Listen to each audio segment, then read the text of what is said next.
أفلا يتدبرون القرآن ولو كان من عند غير الله لوجدوا فيه اختلافا كثيرا.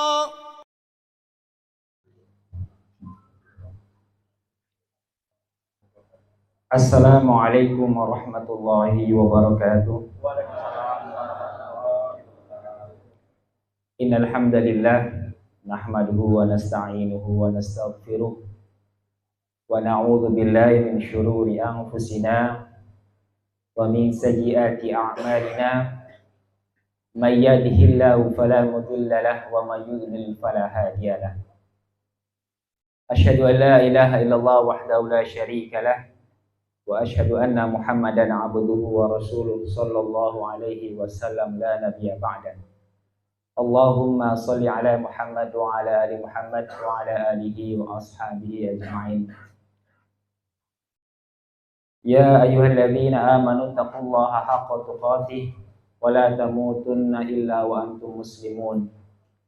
Ya ayyuhan nasu taqu rabbakumul ladzi khalaqakum min nafsin wahidah wa khalaqa minha zawjaha wa batha minhuma rijalan katsiran wa nisaa'a wattaqullaha alladzi tasaaluna bihi wal arham innallaha kana 'alaikum raqiba. Ya ayyuhalladzina amanu taqullaha wa qulu qawlan sadida yuslih lakum a'malakum wa yaghfir lakum dhunubakum wa may yuti'illaha wa rasulahu faqad faza fawzan 'azima. Yang kami hormati Bapak Ketua Pimpinan Daerah Muhammadiyah Kabupaten Serlangun beserta pengurus PDM lainnya, Ibu Pimpinan Daerah Aisyah Kabupaten Serlangun beserta jajarannya, Bapak Kepala Desa Sungai Merah, Bapak Pengurus Pimpinan Cabang Muhammadiyah Aisyah Kecamatan Singkut, Pelawan, dan Kim Serlangun, serta Bapak Ibu-Ibu Kepala Sekolah yang berkesempatan hadir, begitu juga kepada Bapak Ibu-Ibu Majelis Guru serta hadirin yang berbahagia. Kita bersyukur kepada Allah Subhanahu wa Ta'ala, siang hari ini kita masih dikumpulkan dalam keadaan sehat walafiat, dipertemukan di masjid ini. Tidak ada kekuatan, tidak ada daya upaya, kecuali hanya kekuatan dari Allah Subhanahu wa Ta'ala yang bisa menghantarkan kita sehingga kita bisa sama-sama duduk mendengarkan kajian pada siang hari ini. Kita doakan seandainya ada saudara-saudara kita yang belum berkesempatan hadir, yang terbaring sakit, semoga Allah memberikan kesembuhan sehingga bisa berkesempatan untuk mengikuti kegiatan-kegiatan seperti ini. Salawat dan salam semoga tetap tercurahkan kepada Nabi kita Muhammad sallallahu alaihi wasallam serta keluarganya, sahabatnya, dan orang-orang yang senantiasa beristiqomah jalannya.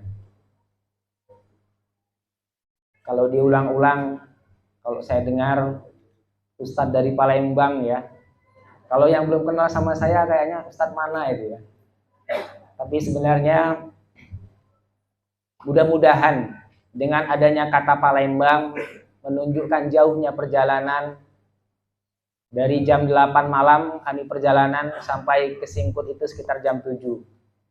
Mudah-mudahan tidak mengurangi semangat yang berdomisili di sini, yang tidak jauh untuk datang ke masjid ini. Dan mudah-mudahan yang jauh sesuai dengan jerih payahnya, insya Allah mendapatkan balasan yang lebih dari itu. Pada kesempatan kali ini, sebelum saya memasuki materi yang ingin saya sampaikan, kebetulan alhamdulillah, mungkin yang belum tahu perlu kami sampaikan, sejak tanggal 1 Juli 2021 saya tidak lagi tinggal di Singkut. Tapi bukan karena diusir Muhammadiyah, enggak. Tapi karena saya termasuk suami yang takut istri. Saya sudah berpisah dengan istri saya selama 2 tahun. Mungkin saya harus meneladani bagaimana kisah Nabi Ibrahim dan Siti Hajar gitu ya. Alhamdulillah saya berhasil melewati 2 tahun. Untuk tahun ketiga saya tidak sanggup lagi. Pak Agus selalu menyindir saya untuk buka cabang. Dan saya belum berani itu dan belum sanggup. Mungkin kalau dicontohkan dulu mungkin insya Allah niru. Jadi kami melanjutkan cerita ya LDM, nanti akan menyangkut tentang materi yang saya sampaikan, long distance marriage, yaitu pernikahan orang yang sudah menikah tapi hubungan jarak jauh. Kalau yang belum ada status pernikahan namanya LDR, long distance relationship.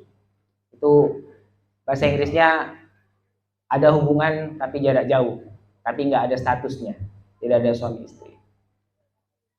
Jadi per tanggal 1 Juli kami pindah ke Palembang sampai dengan hampir 1 tahun ini.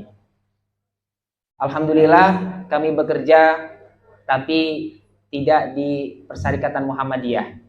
Tapi keseharian kami alhamdulillah diamanahi untuk mengisi di Masjid An-Nur, di masjid di daerah Pelaju Palembang untuk kajian rutin membahas tentang kajian parenting. Mudah-mudahan apa yang kami alami, apa yang kami sampaikan di sana bisa berbagi. Ya katanya kan dari Palembang, mungkin lain-lain ilmunya, padahal sama saja. Ya. Yang intinya itu adalah bagaimana kita mengimplementasikannya. Kita sering mendengar Ustadz Adi Hidayat, Ustadz ini, tapi kalau kita nggak ada action, kita tidak memaksakan untuk berbuat, nol besar, tidak ada. Kita hanya jangan berbangga mendengarkan dari sini, tapi kita tidak ingin merealisasikan apa yang kita dengar. Maka kita akan dimintai pertanggungjawaban di hadapan Allah Subhanahu wa taala. Dan ilmu yang kita dapatkan bukanlah ilmu yang bermanfaat. Tidak memberikan kemanfaatan bagi diri kita. Mungkin yang dari Palembang ini walaupun sedikit, mudah-mudahan nanti bisa diamalkan dan saya mendapatkan nilai dari pahala yang Bapak Ibu laksanakan. Tidak terasa kita sudah melewati Ramadan. Ternyata Ramadan itu ada menyingkap beberapa hal yang seandainya kita lakukan, kita amalkan, hakikatnya kita mampu melaksanakan amalan-amalan yang kita laksanakan di bulan suci Ramadan. Ada beberapa hal atau kebiasaan-kebiasaan yang seandainya itu semangat kita laksanakan di bulan Ramadan, dan itu juga akan semangat dilaksanakan dan mampu kita laksanakan di selain bulan suci Ramadan. Yang pertama adalah bahwa kita mampu untuk berpuasa Senin, Kamis, dan Ayamul Bid.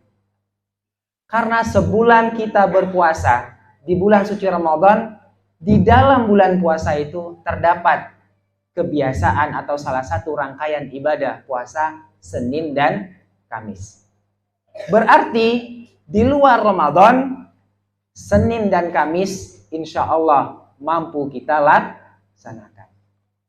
Termasuk ibadah Ayamul Bid 13, 14, 15 di pertengahan bulan, insya Allah mampu kita laksanakan.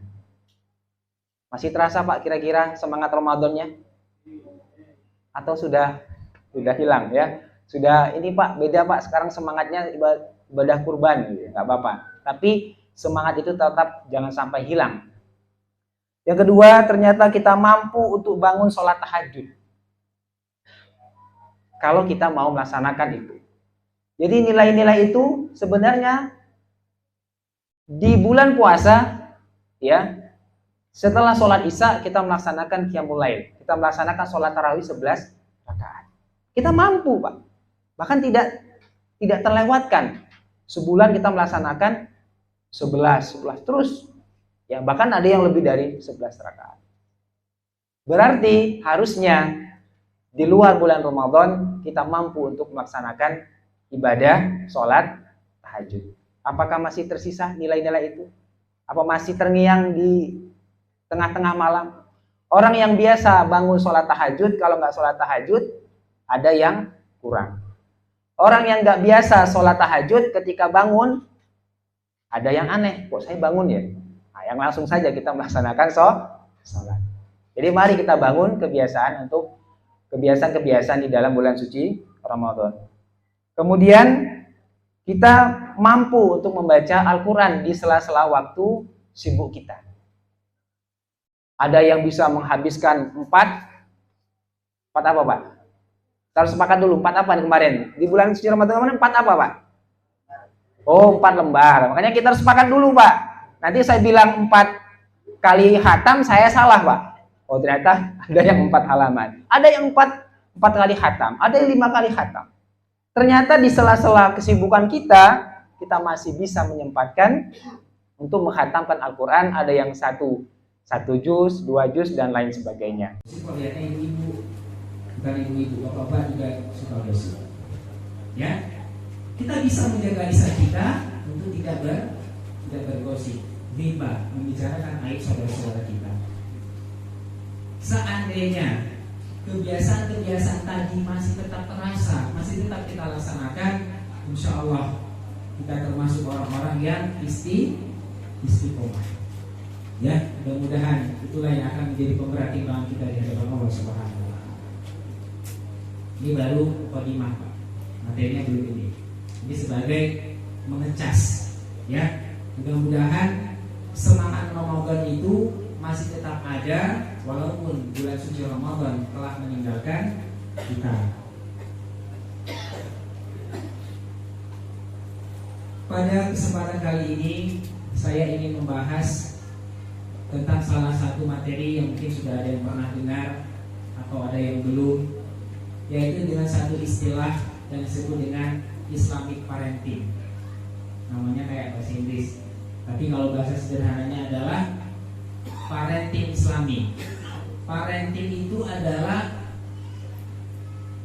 ilmu tentang orang tua, ilmu tentang pola asuh orang tua kepada anaknya, ilmu bagaimana orang tua mendidik, mendorong, mengarahkan anak-anaknya untuk mengikuti apa yang sudah dicontohkan di dalam Al-Quran dan Sunnah Nabi Muhammad SAW. Kemudian bicara tentang Islamic parenting adalah pola-pola pendidikan, ya, pola asuh. Jadi kalau dengan kata asuh bukan berarti anaknya digendong, bukan, dibimbing, bukan, ya. Pola asuh adalah bagaimana cara orang tua mengarahkan anaknya untuk anak-anaknya ketika dilepas. Nah, ini ketika ada pertanyaan gini Pak, ketika bapak-bapak sedang berbaring di sebelah anak bapak-bapak, anaknya yang masih kecil, ketika ada spekulasi seperti ini, kalau seandainya saya meninggal duluan, gimana ya anak saya? Gimana Pak? Anak saya nanti gimana? Sudah siapkah anak saya lepas? Sudah mandirikah anak saya? Sudahkah anak saya menyembah Allah Subhanahu wa taala? Sudah taatkah anak saya kepada Allah Subhanahu wa taala? Terus dibalik Pak. Memang panjang. Jadi nanti kita akan bahas tentang fase-fase mendidik anak usia 0 sampai 7 tahun, 8 sampai 15 tahun, 15 tahun sampai dewasa, itu semuanya ada fase-fasenya.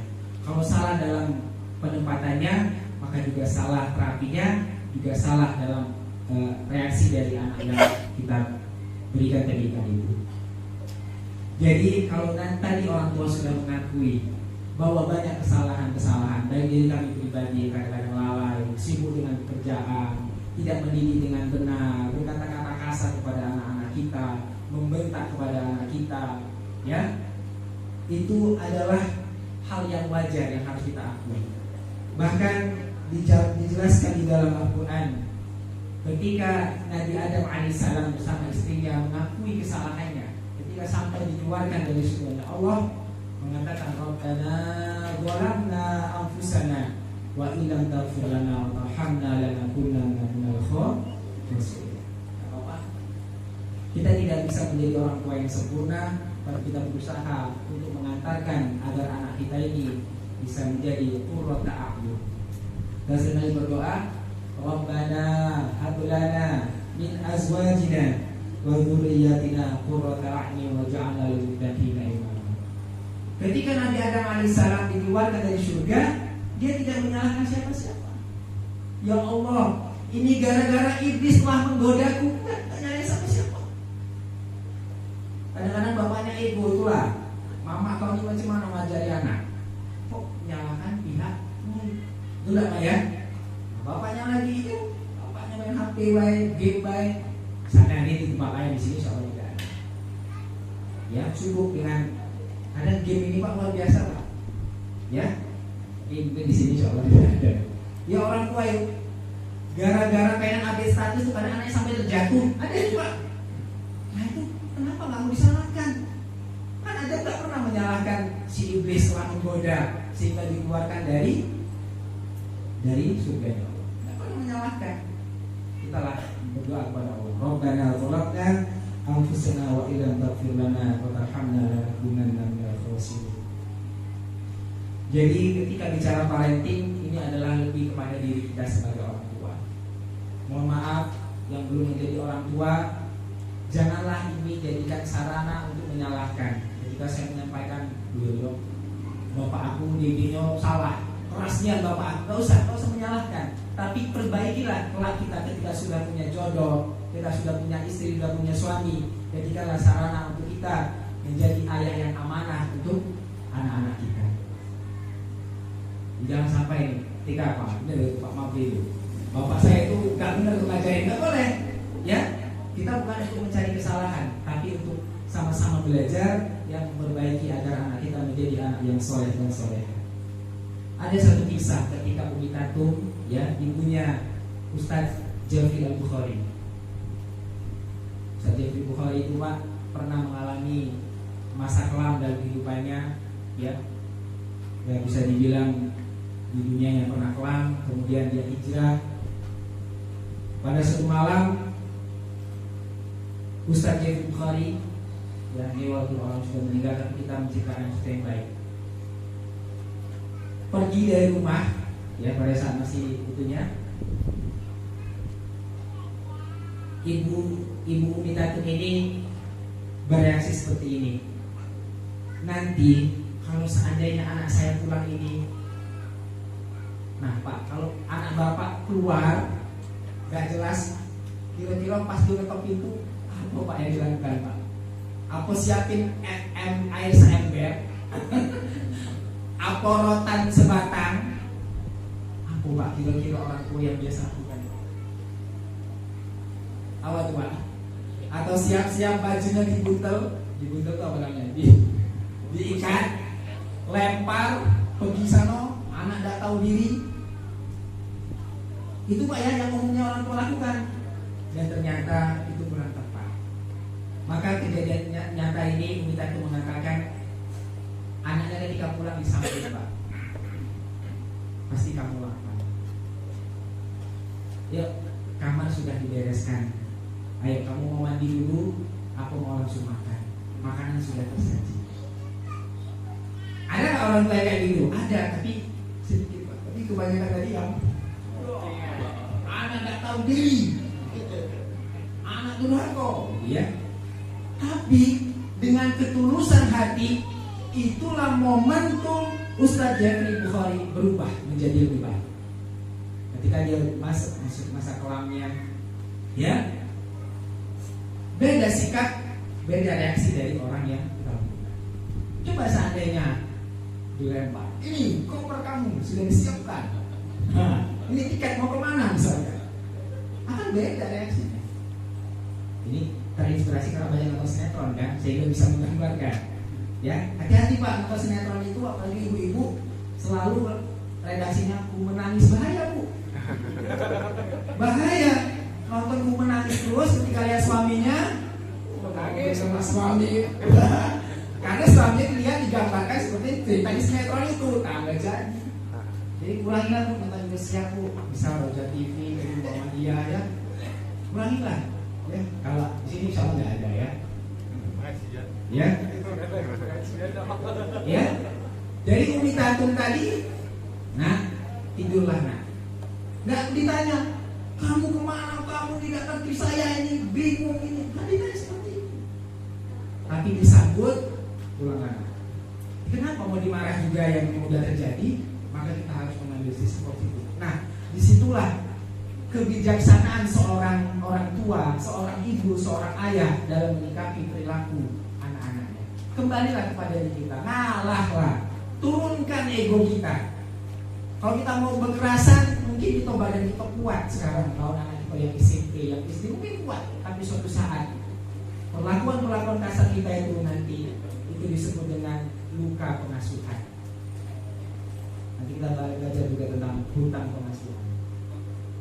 Nah, seperti kami yang LDM, yang LDR, ini terlalu banyak hutang pengasuhan. Hutang pengasuhan adalah kasih sayang, momen-momen di dalam kehidupan anak yang tidak kami isi ruang-ruang itu di dalam kehidupan anak-anak, sehingga ruang-ruang itu tidak terpenuhi, saluran emosinya tidak terpenuhi. Alhamdulillah 2 tahun saya melewati kami betul-betul. Jadi kalau yang LDM, LDR, jadilah jangan ikuti jejak yang sudah ya. Baik, ini menggambarkan tentang bagaimana salah satu penyebabnya adalah hadis Rasul banyak mengatakan orang tuanya lah yang membuat dari Yahudi, Nasrani. Orang tuanya lah yang membuat menjadi terjerumus dengan narkoba. Orang tuanya lah yang memberikan salah dalam mendidik mereka, memberikan lingkungan yang salah. Itu orang tuanya. Silakan Bapak mau berdebat saya, silakan. Tapi ini hadis yang mengatakan kita hanya ingin mengakui saja. Kalaupun sudah baik apa yang kita tanamkan kepada anak kita, ya alhamdulillah. Kalau kurang, mari kita menginsafi diri kita sendiri. Bapak Ibu jamaah kaum muslimin rahimahumullah, di dalam kitab Tuhfatul Maulud bi Ahkamil Maulud karya Ibnu Qayyim Al-Jauziyah, beliau menyampaikan bahwa betapa banyak orang tua menyengsarakan anaknya karena 3 hal. Apa yang pertama? Yang pertama adalah orang tua yang cuek, tidak peduli, acuh ya terhadap perkembangan anak-anaknya. Ya. Kadang-kadang orang tua itu pertanyaannya selalu bisa dijawab oleh anak-anaknya. Apa pertanyaannya, Pak? Sudah makan belum? Ibumu mana? Ada PR gak hari ini? Cukup, sampai di situ, gak ada pertanyaan lain. Betul gak Bu, Pak? Sudah makan belum? Kalau makan gak usah ditanya Pak, kalau lapar dia makan. Tapi karena sudah jadi kebiasaan, dia perhatian, nanyanya makan. Tambah satu lagi, sudah sholat? Tapi sisi-sisi yang lain, ya kadang-kadang orang tua tidak pernah membuka komunikasi kepada anak-anaknya. Jadi cuek, ya. Ciri-ciri orang tua yang perhatian kepada anaknya, dia menyempatkan untuk mengambil rapor.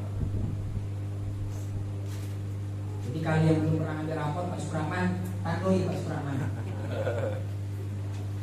Itu kan tugas mama. Ya kalau bapaknya bisa, mama udah pergi dulu. Bapaknya motong. Nanti kita jadi debat ya. Tapi seorang bupati di mana, bupati atau gubernur di mana di luar negeri itu, dia menyempatkan untuk datang, ya.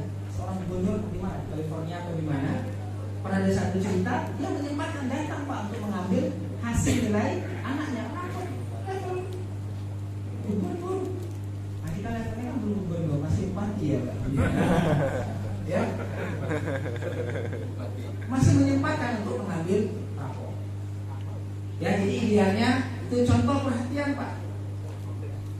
Terus jangan cuma tahu kok nilainya kecil, gimana segala macam, kasihan. Kasihan gurunya Pak, yang udah kasih nilai kan tidak dihargai gitu ya. Kecil ya sudah nilainya mau seperti itu. Apalagi sekarang saya dengar kalau SD itu nggak pakai ranking, ya bagus. Ya, berarti anak itu tidak bisa diukur hanya diri ranking seperti itu. Mungkin kalau dia mau masuk ke jenjang lebih tinggi, kalau butuh ranking tinggal kasih aja Pak ya. Jadi 3 waktu orang tua itu harus hadir untuk anak-anaknya agar anak dan orang tua punya ikatan hati dan ikatan cinta.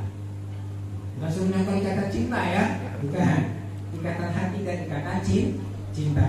Kapan waktu orang tua harus hadir? Yang pertama adalah pada saat anak sakit.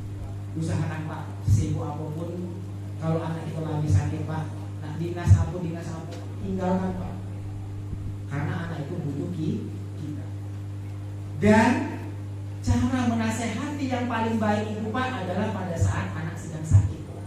Anak sakit Pak, kalau didoai Pak, nurut Pak dia Pak. Nah, rajin sholat yo, iyo Pak. Aduh bantah, tak mau. Ya, anak kalau lagi sakit itulah doakan di depan dia. Ya Allah, mudah-mudahan penyakit ini menyadarkan dia ya Allah. Selama ini Pak sehat, dia tidak mau main HP terus. Nah, gitu ya, didoakan, insya Allah.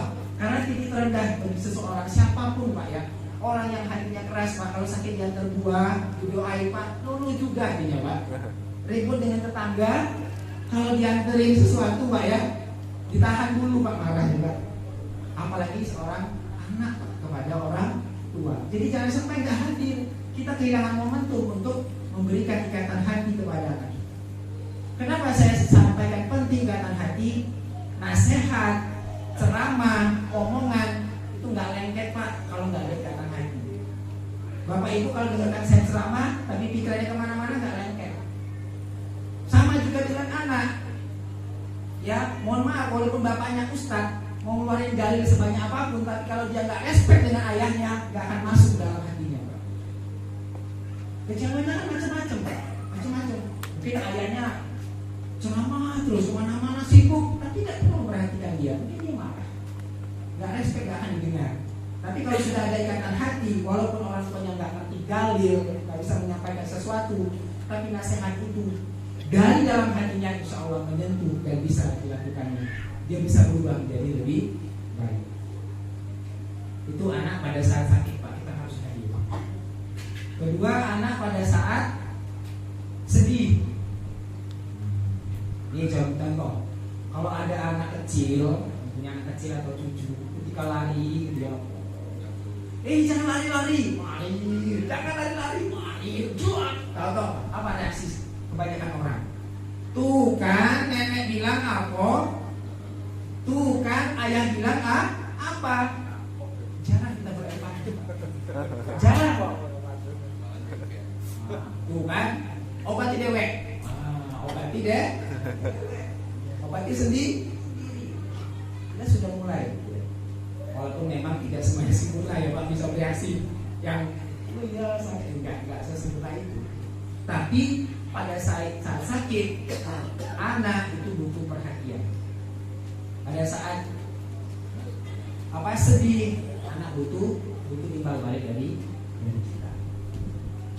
Beda ya kalau misalnya sudah dianggap saja tidak ada masalah dulu, bukan berarti tidak dinasihati Pak. Sembuhkan dulu lukanya, kakinya sembuhkan dulu, nanti baru disampaikan. Kalau lari-lari dibacakan itu kan bisa nanti pesan sponsornya kan nanti di belakangnya kan bisa, tidak langsung dieksekusi. Karena pada saat dia sakit dia tidak punya nasihat pada saat itu.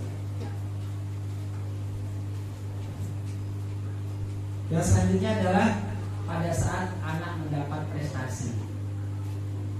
Anak mendapat prestasi, orang tua harus hadir. Jangan pas anak juara umum, datang ke sekolah. Ya besok aku juara umum, yo ayah datang ke paling depan duduknya. Ya aku udah dapat ranking, ayah akan ambil dari rapotnya. Ya kan gitu ya. Dapat prestasi hadir, gagal kita lah orang pertama yang menerima kekalahan itu. Jadi ayah yang keren. Ya, jadi ayah yang hebat itu bukan ayah yang selalu hadir setiap saat, tapi ayah yang selalu hadir di waktu yang tepat. Mungkinlah bapaknya nggak bisa anaknya terus kan, pasti ayahnya harus bekerja.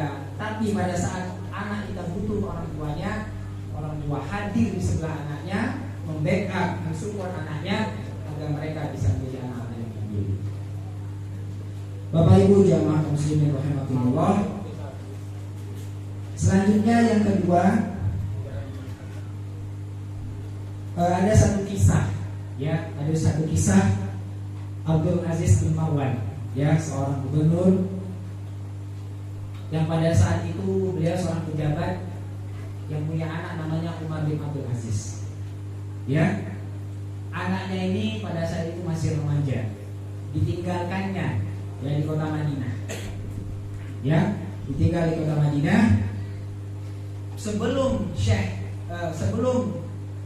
Abdul Aziz bin Marwan ini pergi, beliau berpesan menitipkan kepada seorang guru, seorang syekh yang bernama Saleh bin Kaisan Al-Yamani. Ada 3 pesan yang disampaikan Abdul Aziz bin Marwan kepada Syekh Saleh bin Kaisan ini, dan mudah-mudahan ini bisa kita contoh. Ketika orang tua pergi, maka pastikan selama bepergiannya ada yang memperhatikan anaknya, ibunya atau siapanya, gurunya. Maka ada 3 pesan yang disampaikan. Yang pertama, tolong perhatikan bahasa Arab anakku, atau perhatikan bahasa anakku, jangan sampai bahasanya cacat atau keluar dari mulutnya lisannya kata-kata yang kotor. Gimana ya? Mengukur anak berhasil itu satu-satunya satu, Pak. Salah satunya adalah bahasa yang baik, bahasa yang benar. Orang yang tutur katanya jelek, orang yang tutur katanya kasar, menandakan akhlaknya buruk. Tidak ada Pak perampok sopan santun, tidak ada Pak. Maaf ya Bu, kami izin merampok, tidak ada. Pasti kata-katanya kasar. Bukan karena dia menakut-nakuti, karena itu sudah menjadi tabiatnya seorang penjahat. Jadi kalau mohon maaf anak-anak kita kecil ya, ketika mohon maaf bersambut kalau bahasa kita mengeluarkan kata kotor, langsung Pak diantisipasi Pak. Karena itu menandakan rusaknya akhlaknya. Syukur-syukur dia bisa berbahasa Arab yang baik. Jadi bahasa Arab yang baik atau bertutur kata yang baik atau yang buruk. Yang kedua, pastikan sholatnya tepat waktu. Pastikan sholatnya tepat waktu. Senang gak Pak Yo? Punya anak, gak omongannya baik, tutur katanya baik, sholatnya tidak pernah ditinggal. Yang ketiga, selama saya pergi, tolong dicatat perharinya perkembangan anak saya. Ini pesan untuk bapak ibu yang menitipkan anaknya di pondok. Dekati musyrifnya, dekati musyrifahnya. Kalau yang perempuan, tolong Pak kabari aku Pak perkembangan anak. Kalau cewek anak orang, kalau misalnya sampai mencuri uang temannya, tolong dikabari. Ya, jangan sampai saya tahu dari orang lain. Saya ingin musyrif atau musyrifahnya yang lebih tahu. Ketiga, jadi kalau anak sudah terjaga tutur katanya, sholatnya sudah tepat waktu, ya, maka insya Allah terjaga. Ada Pak satu momen ya, seorang ayah ketika bertanya kepada anaknya gini, "Nak, sudah sholat belum?" Anaknya marah. Ngapa sih ayahnya anak-anaknya sholat? Sholat kan urusan pribadi. Artinya apa? Anak itu sudah sadar bahwa sholat sudah menjadi kewajiban. Alhamdulillah Pak. Kalau anak sudah nggak mau ditegur sholatnya, artinya dia sudah punya kesadaran, tidak perlu dikonfirmasi lagi dia sudah sholat.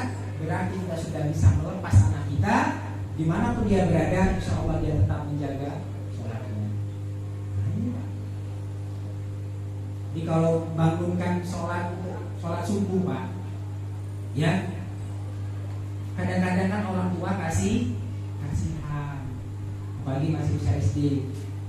Tapi giliran bangunkan sekolah, cepet, nak sekolah nak, jangan sampai kesiangan. Tapi giliran waktu ngajak sholat subuh, apa? Pagi Allah masih kecil. Nah, ini akhirnya apa? Ya lalai. Ya, gambarannya adalah Seandainya, ini seandainya saja, di kamar yang kecil itu ada anak kita, tiba-tiba terjadi kebakaran, dibangunkan tidak anaknya? Dibangunkan, karena anaknya takut terbakar. Nah seperti itulah kita takut anak kita terbakar api neraka, maka kita harus bangunkan anak kita untuk melaksanakan sholat. Jangan sampai mata bakar, Pak. Ini kan seandainya saja, ya. Betapa pentingnya pendidikan sholat, tutur kata yang baik dan sholat tepat pada waktunya. Jadi kalau anak mohon maaf belum punya kesadaran sholat, masih nak dikejar-kejar, belum berani.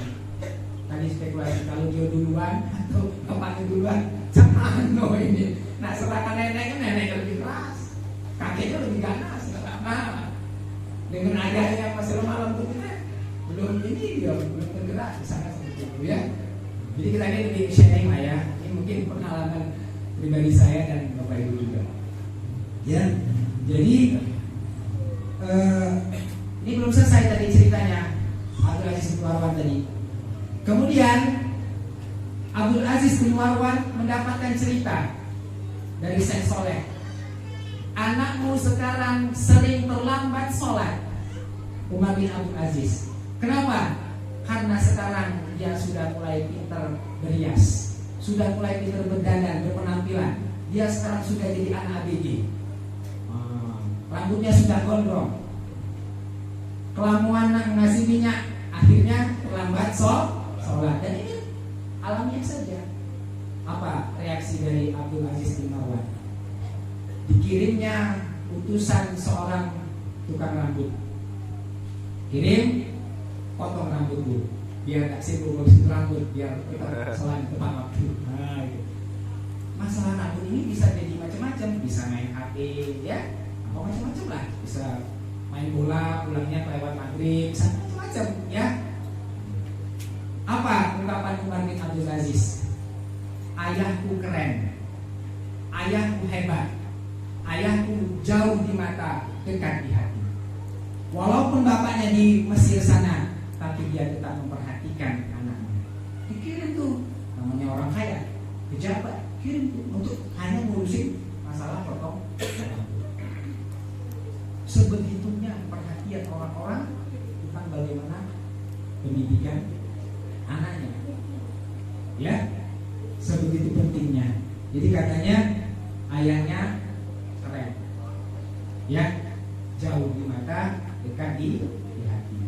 Maka kalau jauh-jauh dari anak, bisa bingung apa juga yakin anaknya insya Allah kita dijaga Allah dan kita melaksanakan apa yang diberitakan orang tua. Lanjut yang kedua, yang menyengsarakan yang selanjutnya adalah tidak mengajarkan adab. Tidak mengajarkan adab. Kita seringkali waktu kecil makanya tangan kiri nggak apa-apa, namanya masih anak. Ya nanti duduknya nggak sopan ya, misalnya nanti katanya namanya anak. Artinya apa? Kurang perhatian tentang adab. Ya, makan sambil, kalau di SMA Muhammadiyah saya sering ingat kalau dia makan sambil berjalan gitu ya, pegang gitu ya. Sudah azan paling enggak.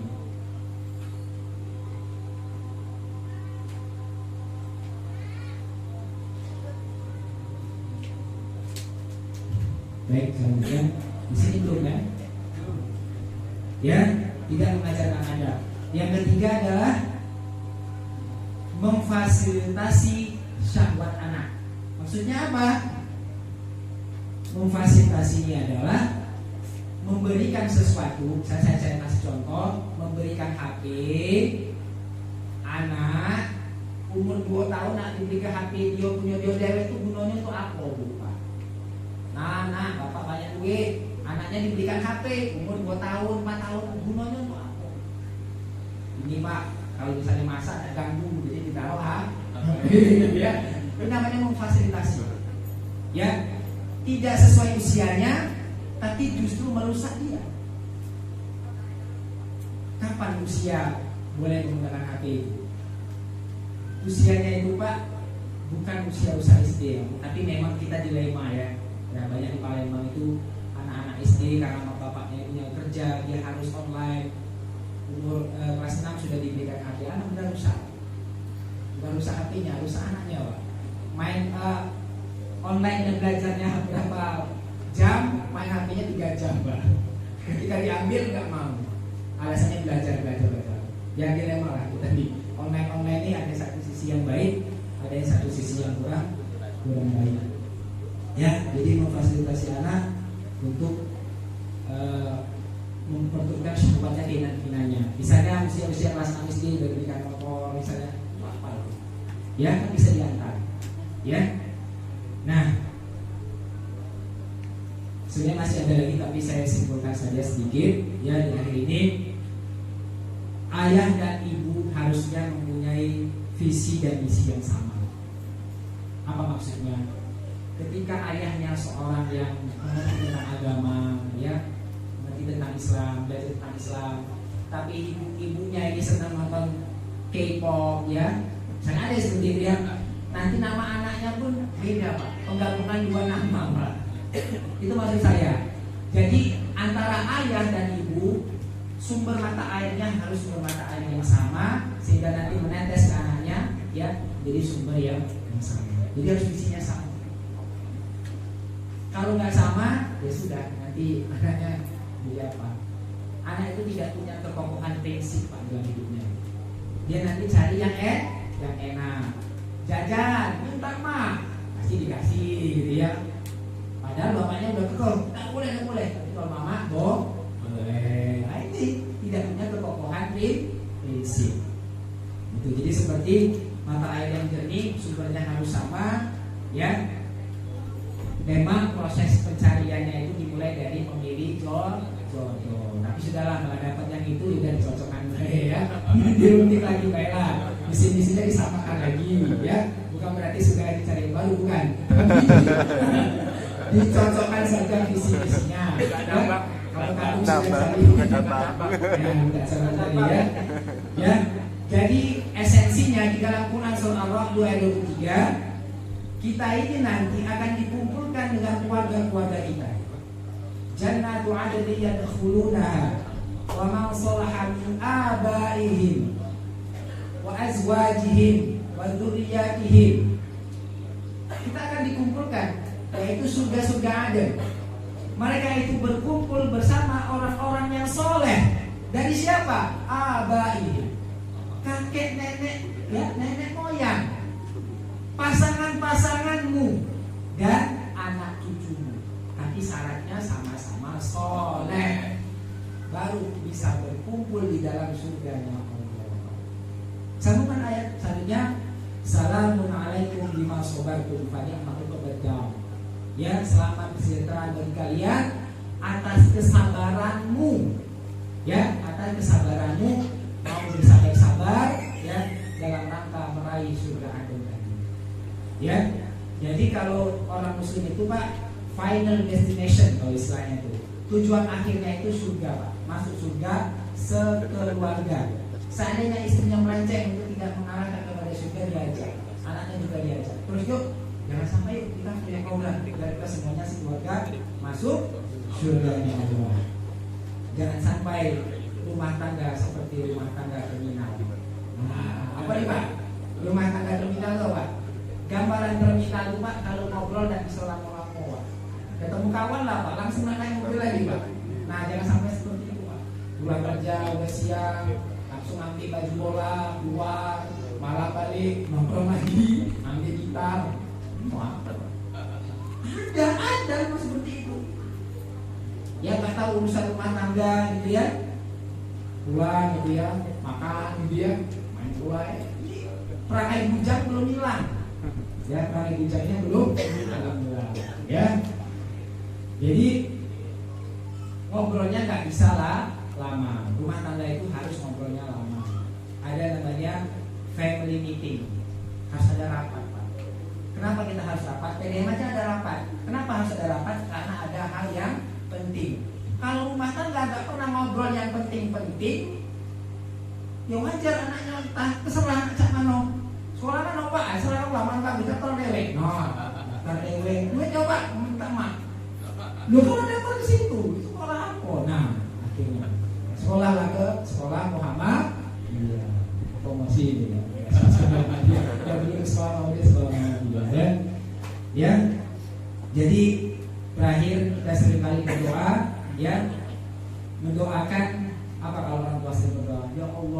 jadikanlah anakku anak-anak yang soleh, jadi penghafal Quran. Pernah nggak orang tua ngomong, ya Allah jadikanlah aku penghafal Al-Quran? Nggak pernah. Tapi pengen anaknya jadi penghafal Al-Quran. Egois nggak Pak? Harusnya gini Pak, ya Allah jadikanlah aku penghafal Al-Quran, istriku juga penghafal Al-Quran, dan insya Allah anakku juga menjadi penghafal Al-Quran. Kita terlalu orientasinya ke anak terus, cara tuanya seperti udah tua banget gitu ya, kadang-kadang selesai urusannya. Enggak. Justru ketika kesolehan kita, ya sesuatu yang baik dari kita nanti akan mengalir kepada anak-anak kita. Itu saja yang bisa saya sampaikan. Masih ada sini mungkin waktu yang kita bahas, ya. Mohon maaf apabila ada kekurangan. Mudah-mudahan kita bisa menjadi orang tua yang amanah, yang memberikan yang terbaik, ya. Seandainya nanti kita duluan, ya kita tidak khawatir. Mata ulu min ba'di. Jangan pernah mata ulu min ba'di. Apa yang dimakan? Jangan ribut masalah makanan, jangan ribut masalah warisan. Tapi mata ulu min ba'di. Apa yang nanti yang kau sembah setelah ayah tidak ada? Subhanallah wa bihamdika asyhadu an la ilaha illa anta astaghfiruka wa atubu ilaik. Assalamualaikum warahmatullahi wabarakatuh. Baiklah, itu tadi kajian dari Ustadz Nopiansa. Semoga kita semua dapat memahami, meresapi, dan mengamalkannya dalam kehidupan sehari-hari. Baiklah, kita sudah berada di penghujung acara. Selanjutnya penutupan. Marilah kita bersama-sama tutup acara kita ini dengan mengucapkan hamdalah bersama-sama. Alhamdulillah.